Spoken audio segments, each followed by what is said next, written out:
Ich möchte an diesem heiteren Abend nicht versäumen, euch zu sagen, dass ihr mich wie einen Arsch behandelt. Otto, vielleicht lassen wir Arschloch lieber weg. Ist es dir zu grob? Wieso? Mir gefällt das mal.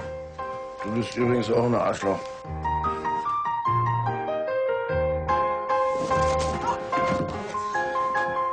In jedem anderen Beruf wärst du raus! Die Leute wissen doch, dass ich saufe!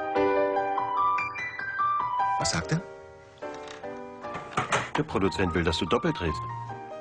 Wie? Alles doppelt. Außer mit Otto noch mit einem anderen Schauspieler. Wenn er mich als Konkurrenten sieht, wird er sich Mühe geben, durchzuhalten. Das hoffen wir. Je besser ich also bin, umso sicherer werde ich in dem Film gar nicht zu sehen sein. Ja, leider.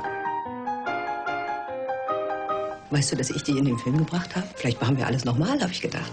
Es lohnt sich nur für alles, was man noch nicht hatte. Das Herz tut mir weh, nicht nur im Film. Otto Kullberg, Arno Runge. Ich kenne Sie ja. Siehst du? Das ist der Unterschied. Ich bin kein alter Mann. Ich will körperlich spielen. Das machen wir doch auch. Aber diese Diskussionen helfen uns Wie spielst du dann körperlich, was? Wackelst du mit den Ohren, machst du schöne Handbewegung? Ich habe mich durch Lesen auf der Toilette gebildet. Leider konnte ich nicht so viel scheißen, wie ich hätte lesen sollen.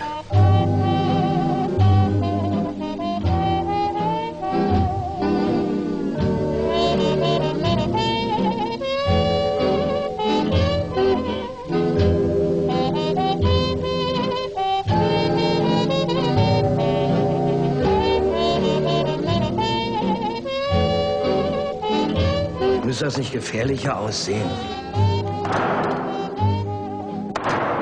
Was ist denn los? Das ist ein Rieseneffekt. Otto, Das ist ja nicht in Ordnung, Mensch. Otto, dann sollten wir es dieses Mal vielleicht nicht machen. Hm? Moment mal.